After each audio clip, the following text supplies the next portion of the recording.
Hello, welcome to another Mass Talk.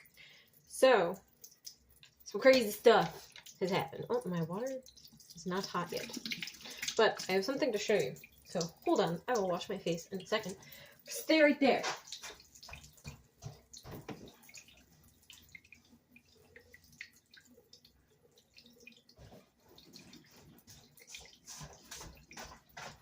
I'm not gonna believe this, because it's not believable. Don't believe it.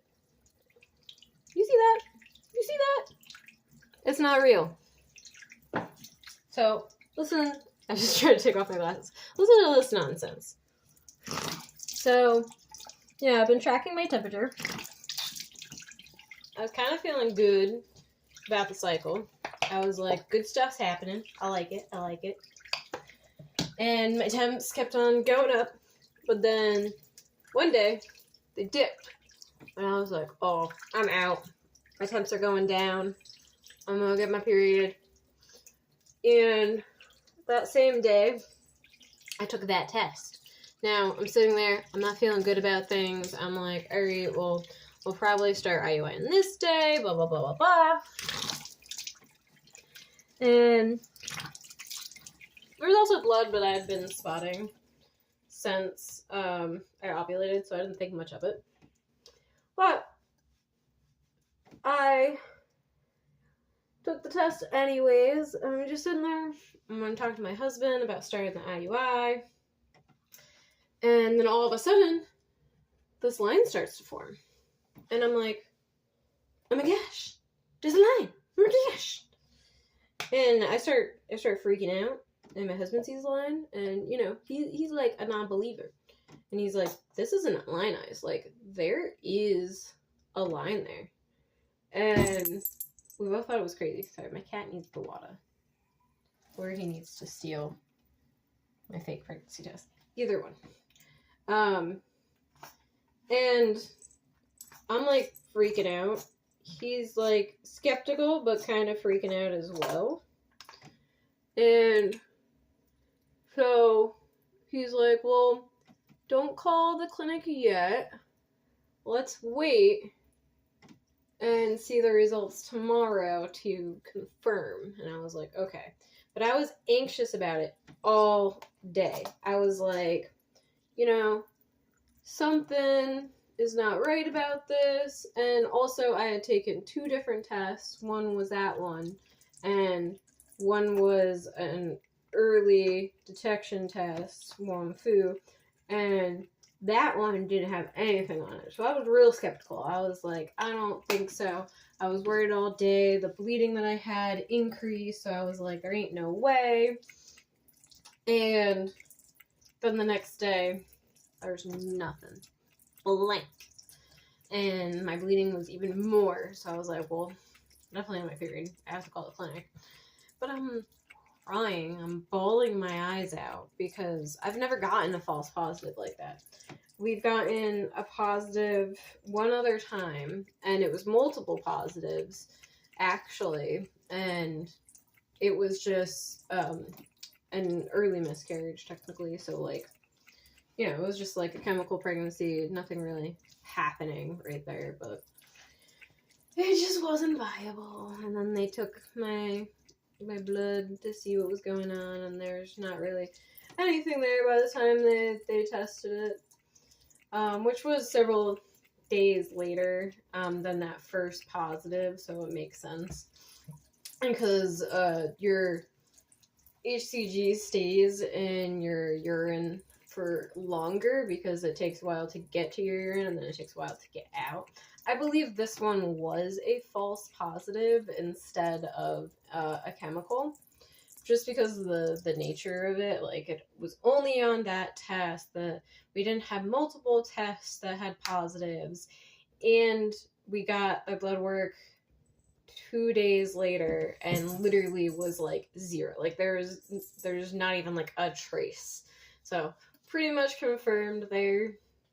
But it was really hard to get that positive and then to get negatives.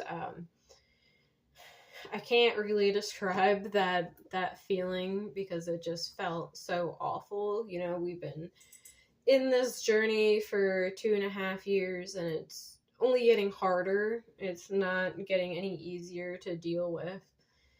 And, you know, we only had the other positive ones. And even that was, I mean, like, I was, like, so certain I was pregnant. I had so many pregnancy symptoms, and we were getting the light positive, so I was like, I'm pregnant.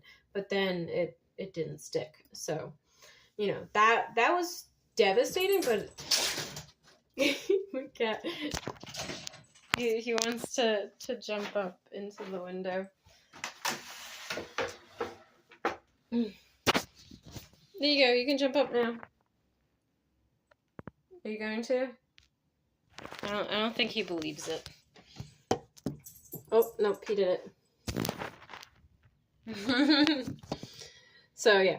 So, it wasn't as hard to get. I mean, it was hard, but, like, I don't know. There's just something about, like, you get a positive and it's not even real. Like, not at all. That's just crazy. It was very devastating, and, like, I'd been talking to my best friend, and I told her that day that I just didn't feel good about things, and she was like, I can't take it, like, another heartbreak for you, and we had to take it. But we're on our first IUI cycle right now. So we went for baseline that next day. Baseline looked good. We're going back. Actually, the day this is uploaded, we'll be going back to see where my levels are at and if I should trigger that day or when we're doing the IUI. Thinking probably Saturday or Sunday we'll be doing the IUI. Usually when we get our triggers, it's usually like that day that we trigger, and then the next day we'd be ovulating, but sometimes the day after, and then the next day we're ovulating. So I don't know. We'll see. I mean, hopefully not the same day because I have stuff to do after, but I could move things around if I need to. I don't know. This is the whole part about the IUI. So we live an hour away from the fertility clinic. So on a normal day, we have to drive all the way up an hour for like a 10-minute appointment and then drive all the way back. And we do kind of have the option to do it closer, like 30 minutes away instead. But the problem with that one is that it's not connected directly to the fertility clinic. Like, it's the same company, so like they get my stuff eventually. But it's not as direct, and it's not the fertility clinic people doing, you know, the ultrasound, and I kind of rather have them doing it. I don't know.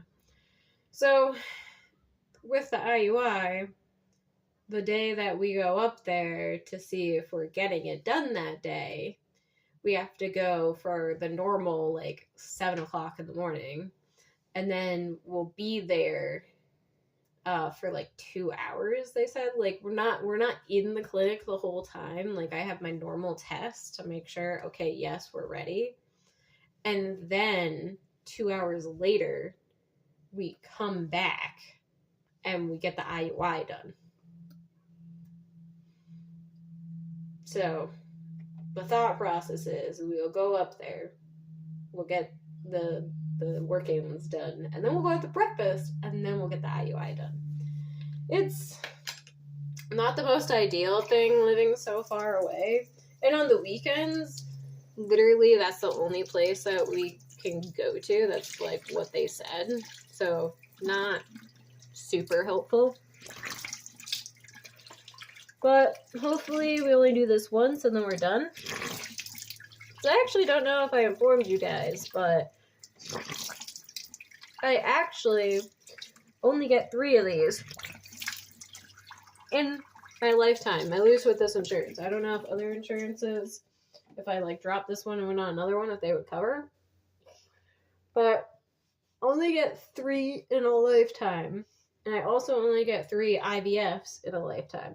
So that's kind of nuts. I think it's kind of nuts that they put the IUI and the IVF like the same level. Like I feel like you should get more IUIs. They're not as expensive. They're not as invasive. I don't get it. And just the fact that I have to pay to have a child is crazy. And there's other people just getting pregnant all willy-nilly, and then you have us girlies over here that's taken years to get pregnant. And it's just where we're at. So I will talk to you guys next week. And that's a wrap.